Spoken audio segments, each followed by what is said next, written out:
황교안 대표님 혼자서 특검을 할 수 있나요? 이렇게 이제 물어보시는데, 어렵겠죠. 황교안 후보죠. 황교안 후보가, 예전에 이제 법무부 장관을 했든지, 이런 어떤 그런 내용이 있다 하더라도, 공안검사, 이런 걸 다 했다는 이력이 있다 하더라도, 현재는 이제 검찰에서 일하는 분은 아니고요. 그리고 특검 제의를 할 수 있지만, 발의를 한다든지 이걸 이제 실질적으로 요청을 하고 진행할 수 있는 그런 상황은 아니기 때문에 국민의힘당에 계속 요청을 하고 있는 겁니다. 그리고 실질적으로 민주당의 현 여당의 도움이 없이는 특검이 사실상 진행되기가 어렵습니다. 하지만 이걸 제기하는 것 자체만으로 상당히 큰 이슈가 될 수 있고요. 현재 진행되고 있는, 이미 검찰에서 수사가 진행되고 있죠. 인천지검에서 진행되고 있습니다. 그 수사가 좀 탄력을 받을 수 있습니다. 그러니까 어차피 여기서 흐지부지 되면 특검에서 할 거니까, 특검에서 진행되면 더 골치 아프니까 인천지검에서 하는 게 차라리 나을 수도 있다. 이런 식으로 이제 여당이 생각할 수도 있고, 아니면 이제 인천지검에서도 좀 더 좀 구실이 생기겠죠. 우리가 좀 대충 하려고 했는데 어쩔 수 없다. 우리가 제대로 안 하면 특검할 거지 않냐. 우리라도 그럼 열심히 하겠다라고 해서 그런 핑계거리, 그러니까 본인도 열심히 하고 싶은데 이런저런 압력이 들어왔을 때 또 핑계거리가 될 수 있다. 긍정적인 거죠. 그러니까 이렇든 저렇든 긍정적인 겁니다. 그리고 아마 국민의힘당 내부에서도 부정선거를 덮으려는 세력들이 있는 것 같은데, 그런 사람들 입장에서는 상당히 난감할 겁니다. 이제 황교안 후보가 이런 식으로 이제 특검이 얘기를 하는 게 상당히 골치 아플 거다. 보니까 파르르 떨더라고요, 손을.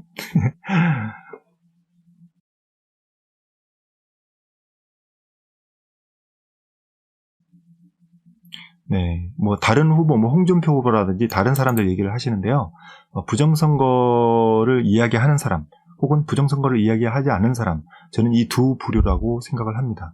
왜냐면 부정선거를 모를 수도 있어요. 하지만 이렇게까지 정확한 증거들이 나오면 더 이상 몰라서 그랬다. 아마도 그냥 없는 거 아니냐, 이런 식으로 얼버무어버리는 이런 사람들은 아무리 좋은 정책을 내놓는다 하더라도 참 이게 애매합니다.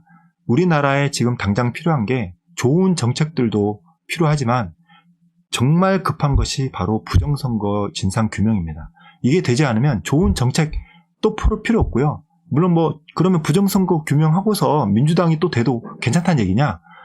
예, 저는 그렇다고 생각합니다. 정말 개돼지라면 또 민주당 뽑겠죠. 그러나 제가 알고 있는 바로는 이 4.7 보궐선거만을 보더라도 부정선거가 규명되면 민주당은 대패할 것이 뻔합니다. 민주당이라는 글자가 아예 이제 우리나라에서 사라질 수도 있습니다. 그런 것도 이제 감안을 하셔야 되고요. 지금 무엇보다도 부정한 건 부정선거 규명이다. 그리고 이 배우가 누군지를 확실하게 밝혀야 된다.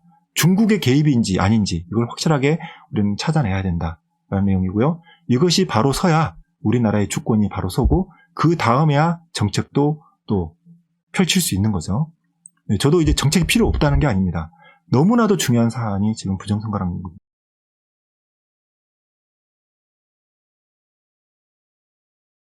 대법원에서는 QR코드의 일련성에 문제가 없었다. 이 얘기를 했는데 언론에서는 마치 QR코드 전체에 문제가 없었다. 그리고 전산적인 어떤 검증을 했는데 문제가 없었다. 이딴 식으로 진짜 미친 새끼들 아닙니까? 이런 식으로 얘기를 언론에서는 퍼뜨리고 있습니다. 가짜 정보죠. 선관위에서는 그리고 그 재검표에서는 대법원에서 뭘 했느냐? 그날 깠던 가짜 투표용지들, 인쇄된 투표용지들을 스캔을 한 다음에 그 스캔한 이미지를 가지고 QR코드 부분만 잘라서 딱 그것만 확인을 했더니 1번부터 끝번까지 문제가 없었다는 겁니다. 자, 근데 이것조차도 말이 안 된다는 사실을 제가 말씀을 드릴게요. 자, 1번부터 끝번까지 문제가 없었잖아요. 그러면 투표용지가 찰싹 붙은 것도 있고요. 그리고 배준지 투표 같은 것도 있고요. 두 장이 붙은 것도 있었습니다. 접착제로. 그러니까 옆면이 붙은 거, 윗면이 붙은 거, 이런 게 붙은 게 있죠. 자, 그런 게 통과돼서, 자, 다 이미지가 생성이 되는데, 그 생성된 이미지가 이상이 없었다라고 얘기한 거죠. 그렇게 봤다면, 배춧잎 투표지와, 그리고 붙어있던 투표지, 옆면이 붙거나 윗면이 붙거나, 아직 두 장이 찰싹 붙은 투표지가, 그 뒤쪽에 있는 투표지도 QR코드가 있을 겁니다. 그 QR코드를 인식을 시키면, 중복이 나올까요? 중복이 나오는 겁니다. 근데 그 투표용지들을 QR코드를 다시 뒷장을 판독해서 혹은 인쇄가 불량한 걸 판독해서 QR코드의 일련성을 다시 확인을 할까요? 안 할까요? 절대 안 할 겁니다. 목을 걸고 안 하겠죠. 네. 번복을 할 수 없으니까. 대법관이 번복을 하고 싶겠습니까? 자기가 이상이 없다고 했는데 이상이 있다고 다시 번복하고 싶겠습니까? 근데 이건 정말 기본 상식인 거죠. 이게 붙어있는 게 투표지 분류기를 지나갔는데 이걸 1년을 확인했다고 하니까 이상이 없다고 하니까 아니 그럼 뒤에 붙은 건 어떻게 된 건데 이걸 이의 제기를 하는 건 아주 기본적이고 상식적인 겁니다. 근데 대법관은 이런 기본적이고 상식적인 것을 이해를 못하는 병신인가 이렇게 얘기해도 되나? 예, 좀 머리가 상당히 모자라신가 봅니다. 이런 부분을 기본적인 상식선에서 제가 듣기로는 대법관은 아니라 하더라도 대법관 옆에서 대법관에게 이제 조언을 해주는 정보관이라고 하나요? 예, 그런 사람들은 최고 중에 최고, 엘리트 중에 엘리트 수재라고 얘기를 들었습니다. 자, 그러면은 이 사람들이 정말 마음 먹고 선관위의 이 부정들을 덮어주려고 생각하지 않는 이상은 제가 한 이야기가 아주 기본 상식적이고 논리적이라는 것을 부정하지 못할 겁니다.